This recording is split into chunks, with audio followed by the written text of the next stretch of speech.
ونحن على ذلك لمن الشاهدين والشاكرين والحمد لله رب العالمين. عزیز طلباء و دیگر سامعین حضرات، السلام علیکم ورحمۃ اللہ تعالی وبرکاتہ.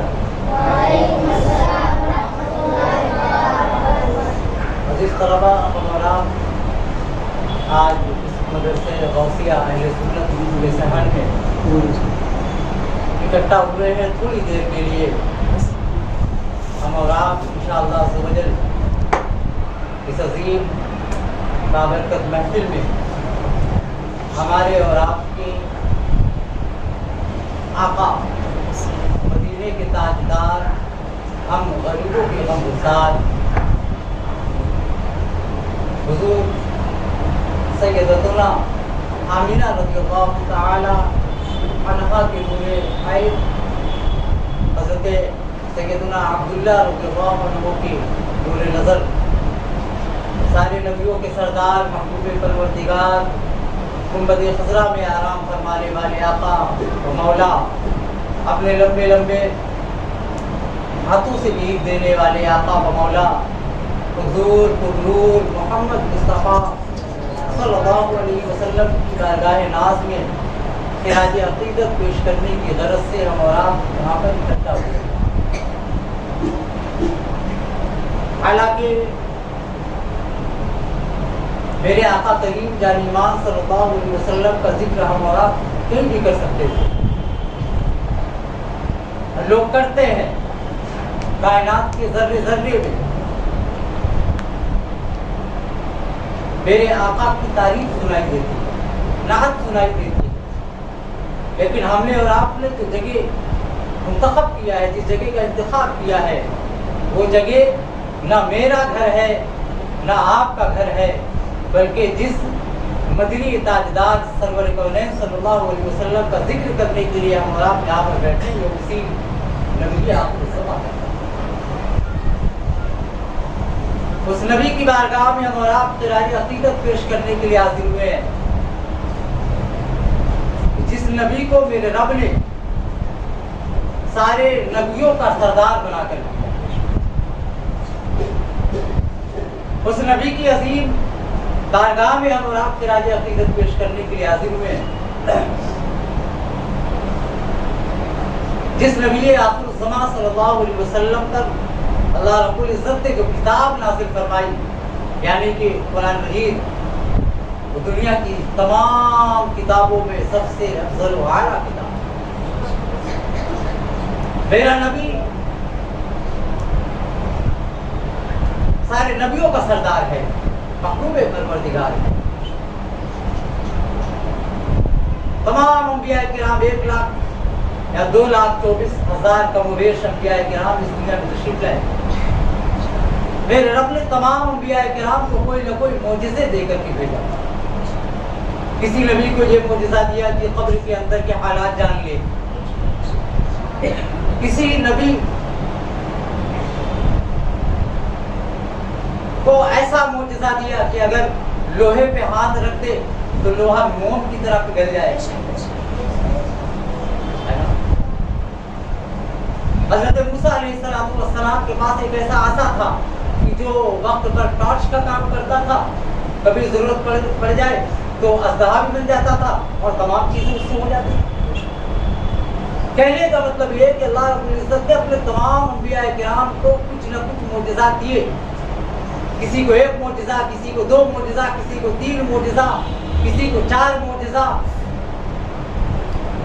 لیکن میرے رب نے جب اپنے محبوب جان ایمان صلی اللہ علیہ وسلم کو اس دنیا میں بھیجا تو میرے نبی کو 1-2 معجزے نہیں، 2-4 معجزے نہیں،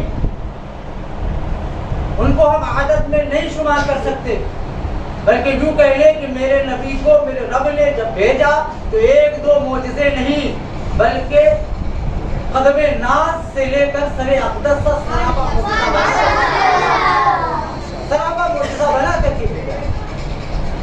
آپ نے بہت سارے معجزات کے بارے میں سنا ہوگا، علماء سے کتابوں میں پڑھا ہوگا کہ میرے نبی جان ایمان صلی اللہ علیہ وسلم نے اپنے انگشت مبارک کے اشارے سے قمر یعنی کہ چاند کے 2 ٹکڑے کرواتے.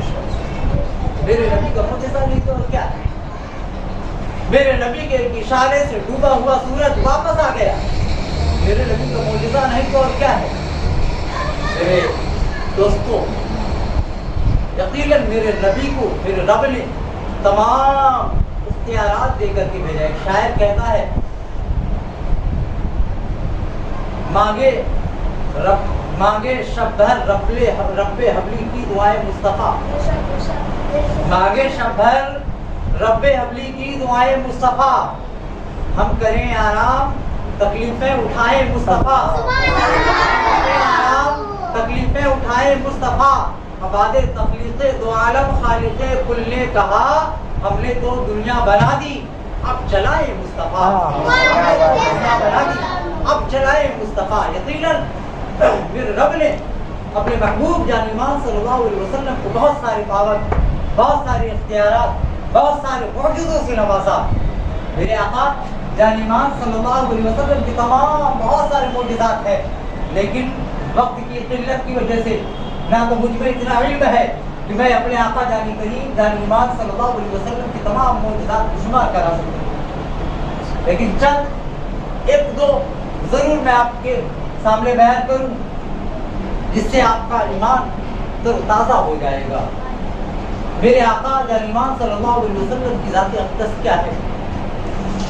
جنگ خندق کے موقع پر جنگ خندق کے موقع پر جب خندق ہوتی جا رہی تھی، میرے آقا جان ایمان صلی اللہ علیہ وسلم کی صحابہ خندق کھود رہے ہیں. میرے آقا کریم جان ایمان صلی اللہ علیہ وسلم بھی اسی میں لگے ہوئے ہیں. آپ کو پتا ہے اس وقت بظاہر اتنی غربت تھی کہ تقریباً 3 وقت یا 3 دن سے میرے آقا کریم جان ایمان صلی اللہ علیہ وسلم کھاتے کی حالت میں نہ کچھ کھانے کو نہ پینے کو کچھ نہیں.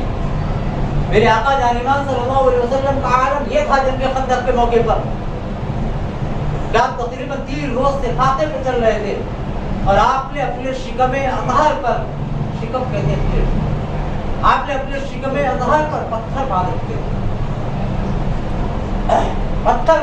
تھے. میرے آقا جان ایمان صلی اللہ علیہ وسلم نے. کیوں؟ تاکہ جب پیٹ پر آقا کریم کیونکہ 3 دن سے بھوکے تھے، کھاتے کیا حالت میں تھے، پیٹ کوئی بھی ہو 2 دن کھانا نہ کھائے پیٹ بالکل اندر چلا جائے گا کہ نہیں. میرے آقا نے یہ چیز ظاہر نہ ہو اس بنیاد پر میرے آقا نے اپنے شکم ناس پر پتھر تاکہ دیکھنے میں پیٹ بھرا نظر آئے، کسی کو پتہ نہ چلے کہ جس کے دستے ناز میں پورے کائنات کی کنجی ہے آج وہ جنگ خندق کے موقع پر 3 دن سے آنکھوں میں چل. میرے آقا شکم اطہر پہ پتھر باندھے ہوئے ہیں اور خندق کھودنے کے وقت جب گاڑ چلائی جا رہی تھی تو میرے آقا جان ایمان صلی اللہ علیہ وسلم کا کرتہ مبارکہ ایسے جب ہاتھ اٹھے گا تو اڑ جاتا ہے نا. میرے آقا جان ایمان صلی اللہ علیہ وسلم کا کرتہ مبارک اڑ گیا اور حضرت جابر رضی اللہ تعالیٰ عنہ جو کہ صحابی رسول ہے، آپ کی نظر آقا جان ایمان صلی اللہ علیہ وسلم کی شکم ناز پر گئی. آپ کی روح کانپ گئی. کیوں؟ آپ نے دیکھا کہ آقا کریم جان ایمان صلی اللہ علیہ وسلم نے اپنے شکم ناز پر پتھر باندھے ہوئے ہیں. اللہ اکبر. حضرت جابر رضی اللہ عنہ نے جب یہ ماجرا دیکھا آپ سے رہا نہ گیا. آپ فوراً اپنے گھر پر آئے. گھر پر آنے کے بعد اپنی بیوی سے عرض کیا، اے میری بیوی، اے میری محترمہ، میں نے آج آقا کریم جان ایمان صلی اللہ علیہ وسلم کو دیکھا ہے کہ آپ نے اپنے شکم ناز پر پتھر باندھے ہوئے ہیں. آقا نے کئی دنوں سے کھانا نہیں کھایا. میرے آقا جان ایمان صلی اللہ علیہ وسلم فاقے کی حالت میں ہے. میری بیوی، میری محترمہ، اگر گھر پہ دیکھو کچھ ہو کھانے پینے کا تو میں آقا جان ایمان صلی اللہ علیہ وسلم کی دعوت کروں. آپ کی بیوی نے جب اتنا سنا، آپ نے دیکھا ایک سا تھوڑا سا جو رکھا ہوا آپ کی بیوی نے عرض کیا میرے سرتاج گھر پہ تھوڑا سے صرف جو ہے اس کے علاوہ کچھ نہیں ہے. حضرت جابر فرماتے اپنی بیوی سے میری شریک حیات اس جو کو پیس لو, پیسنے کے بعد گوندھو اور گوندھ کر اس کی روٹی تیار کرو. ہمارے گھر پر جو ایک بکری کا بچہ پل رہا ہے میں اسے ذبح کر دیتا ہوں اور اس بکری کے بچے کا گوشت تیار کر لو اور اس جو کو پیس کر اس کا آٹا تیار کرو, آٹا تیار کر اس کی روٹیاں تیار کرو تاکہ گوشت اور روٹی آقا جانبان صلی اللہ علیہ وسلم کے لیے تیار کر لیا جائے تاکہ آقا جانبان صلی اللہ علیہ وسلم ہمارے گھر پہ تشریف لائے اور کھانا کھلاؤ. اتنا کہنا تھا حضرت جابر رضی اللہ تعالیٰ عنہ کا. آپ کی بیوی نے کہا کہ میرے سرتاج یقیناً بالکل آپ جائیں لیکن یاد رکھیں آقا کے پاس جانا آقا سے چپ چاپ سے کہنا یا رسول اللہ آپ کی میرے گھر کی دعوت ہے اور آپ کے ساتھ چند اصحاب آپ کے چند ساتھی بھی آ جائیں. خیال رکھنا زیادہ لوگ نہ ہوئے اور کھانا کم ہے, تھوڑا سا جو ہے تھوڑا سا گوشت ہے گھٹ نہ جائے. جا کر آقا جانبان صلی اللہ علیہ وسلم سے خاموشی سے کہنا. حضرت جابر نے سنا اور وہاں گئے اپنے گھر سے نکل گئے اور آقا کریم جانبان صلی اللہ علیہ وسلم کی بارگاہ میں حاضر ہوئے. دھیرے سے عرض کیا یا رسول اللہ صلی اللہ علیہ وسلم آج اس وقت آپ کی دعوت اور آپ کے چند اصحاب آپ کے خاص لوگ آپ کے ساتھ ہو جائے, آپ سب کی دعوت میرے گھر پر. اتنا جب حضرت جابر رضی اللہ تعالیٰ عنہ نے آقا کریم جانبان صلی اللہ علیہ وسلم سے کہا, آقا جانبان صلی اللہ علیہ وسلم نے فوراً پکار کر کہا اے اہل خندق, اے یہاں موجود میرے ساتھیوں سنو, آج جابر کے گھر پہ سبھی کی دعوت ہے. اللہ اکبر. حضرت جابر گھبرا گئے.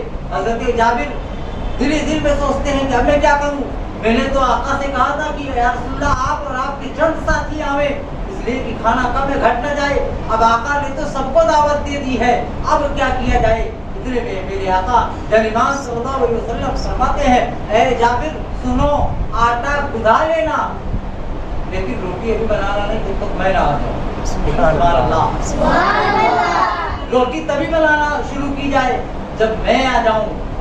اور دوسری چیز جو گوشت ہانڈی میں چڑھاؤ گے اس کو چولہے سے اتارنا نہیں, اس کو چولہے سے اتارنا نہیں. حضرت جابر کرتے ہیں رسول اللہ صلی اللہ علیہ وسلم کھانا کم ہے, میں نے چند لوگوں کو کہا تھا, دل میں سوچ رہے ہیں, میں نے چند لوگوں کو کہا ہے, آقا نے سب کی دعوت دے دی ہے اور کیا ہوگا. اسی گھبراہٹ کے عالم میں حضرت جابر رضی اللہ تعالی عنہ اپنے گھر واپس آتے ہیں. گھر واپس آنے کے بعد اپنی بیوی سے پورا ماجرا بیان کرتے ہیں اور بیوی سے کہتے ہیں شریک حیات آج تو کچھ عجب ہی معاملہ ہو گیا. بیوی عرض کرتی ہے میرے سرتاج کیا بات ہے. حضرت جابر فرماتے ہیں اے میری شریک حیات جیسا کہ تم نے کہا تھا ویسے ہی میں نے آقا سے عرض کیا یا رسول اللہ آپ کی اور آپ کے چند اصحاب کی دعوت ہے, لیکن آقا نے وہاں سارے لوگوں کے سامنے اعلان کر دیا ہے لوگوں آج جابر کے گھر پہ سب کی دعوت ہے. اے میری شریک حیات اب تم بتاؤ میں کیا کروں گا, اب کہیں کھانا گھٹ نہ جائے کیونکہ کھانا تھوڑا ہے. آپ کی بیوی عرض کرتی ہے اے میرے سرتاج گھبرانے کی بات نہیں ہے, تم نے دعوت آقا جانبان صلی اللہ علیہ وسلم کو دیا ہے تو ہماری ذمہ داری آقا کو کھلانے کی ہے اور آقا نے سب کی دعوت دی ہے تو سب کو میرے آقا کھلائیں گے, ہمیں اور آپ کو ہے.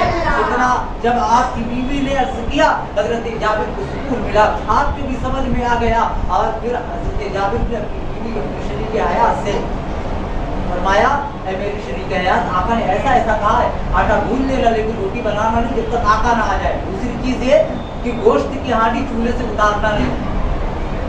بیوی نے کہا ٹھیک ہے میرے سرتاج. آخرکار جب وقت ہوا آقا جانبان صلی اللہ علیہ وسلم اپنے ساتھ تمام صحابہ کو تمام اہل خندق کو لے کر کے حضرت جابر کے گھر پہ تشریف لائے. تشریف لانے کے بعد میرے آقا کریم صلی اللہ علیہ وسلم نے وہ آٹا منگایا. آٹا منگوانے کے بعد اپنا لعاب دہن اس آٹے میں ڈال دیا. لعاب دہن اس آٹے میں جو آپ جانتے ہیں آقا کریم صلی اللہ علیہ وسلم نے اپنا لعاب دہن اس آٹے میں ڈال دیا اور کہا اب روٹی بناؤ، اور تھوڑا سا لو عابد ہے آپ نے گوشت کی ہانڈی میں ڈال دیا. مورخین لکھتے ہیں کہ روٹی بنتی گئی، ہانڈی سے شوربہ سارا گوشت نکالتے گئے، اور سارے صحابہ تقریباً 1000 صحابہ کرام نے اس ہانڈی سے اس آٹے سے پیٹ بھر کر کھانا بھی کھا لیا، اور وہ کھانا اتنا بچ بھی گیا.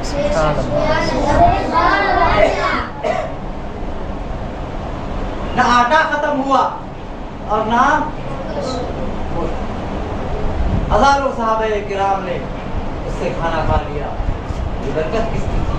میرے آقا جانباز صلی اللہ علیہ وسلم کی برکت. میرے آقا کا معجزہ ہے یہ.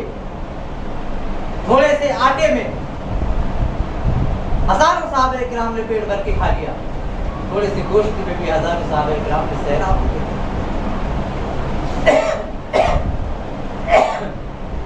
میرے آقا جانباز صلی اللہ علیہ وسلم کا معجزہ برکت ہے. میرے آقا جانباز صلی اللہ علیہ وسلم کے عابد ہیں. میرے عزیز طلبہ، ایسے نظارے بہت سارے اسی جنگ خندق کے موقع پر کی ہی بات ہے. ایک لڑکی، چھوٹی سی لڑکی چند کھجوریں لے کر کے آئی. اس لڑکی کے والد، اس لڑکی کا باپ جنگ خندق میں موجود تھا. ثابت کی لڑکی چند کھجوریں لے کر کے آئی. آقا نے روکا. آقا جانباز صلی اللہ علیہ وسلم روک کر اس بچی سے فرماتے ہیں، بچی کیا ہے بیٹا، کیا ہے؟ اس بچی نے عرض کیا، آقا یہ چند کھجوریں ہیں، میری ماں نے میرے ابو کے لیے، میرے ابا کے لیے بھیجی ہیں. میرے آقا جانباز صلی اللہ علیہ وسلم نے وہ کھجوریں لی اور ایک کپڑے پر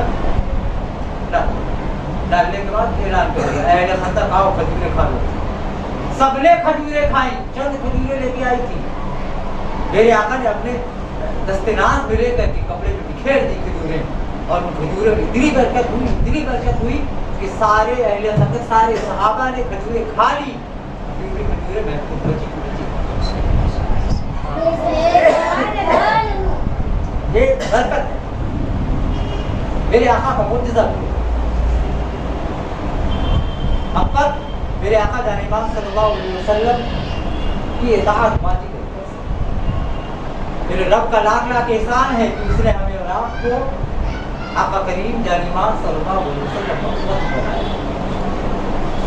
تو یقیناً جب ہمیں امتی بنایا ہے تو ہمیں اور آپ کو بھی چاہیے کہ ہم اور آپ ہمیں امتی ہونے کے فرائض.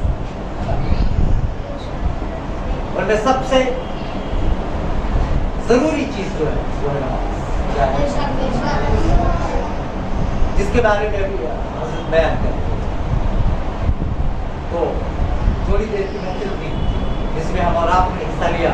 پروردگار عالم سے دعا ہے کہ ہم سبھی کو سیرت رسول اکرم صلی اللہ علیہ وسلم پر عمل کرنے کی توفیق رکھے، اور ہم سبھی کے سینوں میں عشق رسول کا چراغ ہمیشہ جگمگاتا ہے، اور ہم سب کا خاتمہ ایمان کے حالت میں. استغفر اللہ لذنبی واتوب الیہ. اشهد ان لا اله الا الله واشهد ان محمدا رسول الله صلی اللہ علیہ وسلم. السلام علیکم ورحمۃ اللہ تعالی